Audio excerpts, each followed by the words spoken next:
கருமாரி அம்மன் கதை தெரியுமா அவங்களுக்கு சொல்கிறேன். முன்னொரு காலத்தில் ரேணுகாதேவி ஜபதகிரி முனிவர்னு ஒருத்தர் இருக்காங்க. அவங்க 2 பேரும் பார்த்திங்கன்னா அம்மனோட பக்தர்கள். அவங்க வந்து பானையை செஞ்சால் வந்து அதாவது ரேணுகாதேவி வந்து பானையை செஞ்சால் அந்த பானை வந்து கரையவே கரையாது, உடையவே உடையாது. ஒரு நாளாக ஒரு பானை செய்வாங்க. ஒரு நாள் தண்ணி எடுத்துகிட்டு இருக்கும்போது மேலே ஒரு உருவம் போயிட்டு வருது. யாருன்னு பார்த்தா ஒரு அழகான தேவன். அந்த தேவனை பார்த்தோன்னே ரேணுகாதேவி என்ன பண்ணுறாங்கன்னா அழகில் மயங்கிடுறாங்க. அப்புறம் வந்து ஜபதகிரி முனிவர் வந்து அவரோட ஞான சக்தியில் பார்க்கறாரு. அதனால் ரேணுகாதேவிக்கு வந்து அந்த பானை உருவம் அவங்கள அது உருவே ஆகலை. எத்தனை வாட்டியும் பண்ணி பார்க்குறாங்க, கரைஞ்சி போயிடுது. அப்புறம் வீட்டுக்கு வராங்க. வீட்டுக்கு வந்து ஜபதகிரி முனிவர் இனிமேட்டு நீ இந்த வீட்டுக்குள்ளே நுழையக்கூடாது அப்படின்னு மாதிரி சொல்கிறாரு. இந்த ஃபுல் வீடியோ பார்த்தீங்கன்னா வீடியோவில் கொடுத்துருக்கேன். எல்லாம் ஏன் நுழையக்கூடாது அப்படின்னு ரேணுகாதேவி நீ அடுத்து அவனை இன்னொருத்தரை பார்த்து நீ ஜபதகிரி முனிவரை அவமானப்படுத்துகிற மாதிரி இருந்துச்சு அப்படின்னு சொல்லிட்டு 3 பேரை கூப்பிட்றாங்க. விச்சு, வாசு, பரசு, ராமன் அப்படின்னு அவங்க 4 பசங்க இருக்குது. 4 பசங்களில் முதல்ல 3 பேரை கூப்பிட்றாங்க. அந்த 3 பேர் என்ன பண்ணுறாங்கன்னா எங்களால் தாய் சிரத்தை வெட்ட முடியாது, அதாவது சிரனா தலையை வெட்ட சொல்கிறார் ஜபதகிரி முனிவர் ரேணுகாதேவி இடத்தில். எங்களால் வெட்ட முடியாதுன்னு சொன்னாலே அப்படியே கல்லாக்கிடுறாரு. ஓகேவா? ஜபதகிரி முனிவர் அவங்க பசங்களையே கல்லாக்கிடுறாரு. அதுக்கு ரேணுகாதேவி வந்து என்னை மன்னித்து கொள்ளுங்கள் பிரபு அப்படின்னு சொல்கிறாங்க. ஆனால் அவங்க கேட்கல. அப்புறம் பரசுராமன் வந்து கூப்பிட்றாங்க பரசுராமனை. அவர் என்ன சொல்கிறாருன்னா நான் பண்ணுறேன் தாய்மைக்கு கோயிலும் இல்லை, தந்தை செல்விக்கு மந்திரமே இல்லை பரசுராமன் சொல்கிறாரு. ஆனால் பரசுராமன் 2 வாரம் கேட்குறாரு. நான் முடிச்சதுக்கப்புறம் இந்த வாரத்தை நீங்கள் நிறைவேற்றணும் அப்படின்ட்டு. அந்த வாரம் என்னன்னா அது வந்து இப்போ சொல்ல மாட்டாங்க. அப்புறம் வந்து இங்கே போய் பார்ப்பாங்க.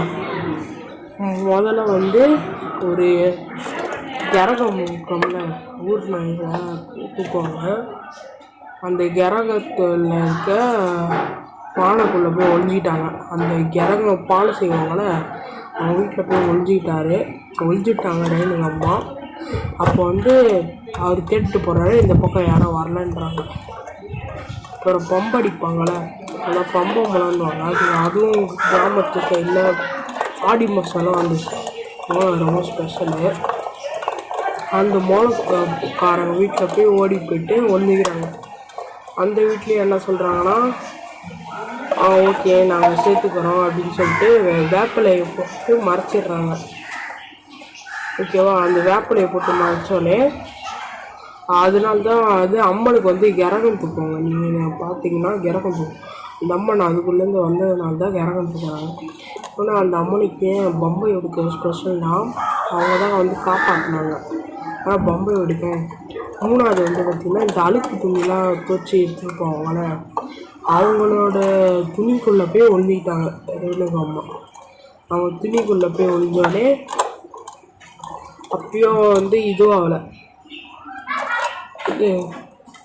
பரசுராமன் பார்த்துடுறாரு, கண்டுபிடிச்சிட்டாரு. ஆனால் இவங்க தெரியாமல் ஓடிடுறாங்க ரேணுகாதேவி. அதுக்கு அப்புறம் வந்து ஒரு பேரும் ஓடுறதுக்கு இடம் இல்லை, ஒளிகிறதுக்கும் இடம் இல்லை.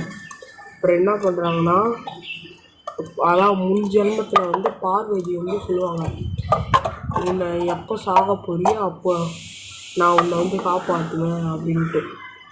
அந்த பார்வதி வடக்கு திசையில் வியாபாரிக்கு மகளாக பிறக்கிறாங்க. இந்த எப்படியும் போகிறதுக்குன்னு ரேணுகா அம்மாவுக்கு புரியல. பரசுராமன் வரான். அப்புறம் கொஞ்ச நேரம் இது பேசுகிறாங்க. ஆனால் அப்பாவுக்கு சொன்ன வாக்கு நான் நிறைவேற்றி திருவன்னு வெட்ட வரும்போது பார்வதி தேவி போன ஜென்மத்தில் வரம் கொடுத்ததுனால அந்த வரம்னால அவர் பார்வதி தேவி வராங்க. வந்துட்டு முடிந்த எங்கள் 2 பேரையும் சேர்ந்து விட்டு சொன்னு அவர் 2 பேரையும் சேர்ந்து ஒன்றா வெட்டிடுறாரு. அதுக்கப்புறம் குடுகுடுன்னு ஓடுறாரு பரசுராமன். எங்கன்னா அவங்க அப்பா வந்து அவர் ஃபஸ்ட்டு ஒரு 2 வாரம் கேட்டிருப்பார்ல, இந்த 2 வாரத்தை வந்து இதுக்கு தான் அவங்க அம்மாவோட தலையை மறுபடியும் ஒட்டணும். அவங்க அண்ணன் தம்பியும் மறுபடியும் கல்லில் மனுஷன் மாதிரி வர வேண்டும். அவங்க அண்ணன் தம்பியை மனுஷன் மாதிரி வர வச்சுறாரு. 4 பேரும் சேர்ந்து போகிறாங்க. அதான் பரசுராமன் ஒரு அவசரத்தில் அந்த ஜமதக்னி முனிவர்கிட்ட அந்த வரத்தை கேட்காம போயிட்டு மறுபடியும் அந்த வரத்தை கேட்டு அந்த தண்ணியை தெளித்தா அவங்க 2 பேரும் ஒரே உருவமாகிடுவாங்கன்னு சொல்லிட்டு அவர் என்ன பண்ணுறாரு, பார்வதி தேவியோட உடம்புல ரேணுகா தேவியோட தலையை வச்சிடறாரு. ரேணுகா தேவியோட தலையை பார்வதி தேவியோட உடலில் வச்சுறாரு. அதனால் 2 மாறிடுச்சு, தலை உடம்பு மாறிடுச்சு. என்னதான் இருந்தாலும் நம்ம தலை நம்ம உடம்பு இருந்தால் நம்மளுக்கு நல்லது.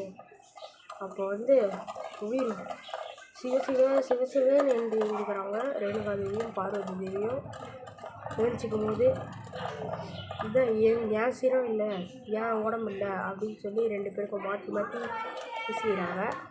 பேசி முடிச்சோடனே இந்த பாவத்தை எப்படி நான் பண்ணேன் அப்படின்னு பரசுராமன் ஒரு பக்கம் அழுகுறாரு. அப்புறம் பார்த்திங்கன்னா ஆகாயத்துலேருந்து ஈஸ்வரன் வர்றாரு. அதான் சிவன். அப்புறம் இந்த உரு மாறியதனால் நீ கருமாறி என்று ஒரு நாமத்தை பெறுவாய் அப்படின்ட்டு ரேணுகா தேவியும் பார்வதி தேவியும் இந்த கருமாரி அம்மன் கோயிலுக்கு போனீங்கன்னா மேலே ஒரு சாமி இருக்கும், கீழே ஒரு சாமி இருக்கும். அது அந்த இதுக்கு தான். அதனால் நீ இனிமேட்டு கருமாரி என்ற ஒரு நாமத்தை பெறுவாய் ஈஸ்வரன் வச்சுட்டு போயிடுவார். அவங்க போயிட்டே இருக்கும்போது திருவேற்காடுன்னு ஒரு இடத்துல இருப்பாங்க. அந்த இடத்துல 2 பேரும் உறங்குவாங்க. உறங்கும் போது ஒரு சத்தம் கேட்கும். ஈஸ்வரன் மறுபடியும் ஆகாயத்துலேருந்து உங்களோட இடம் இதுதான்,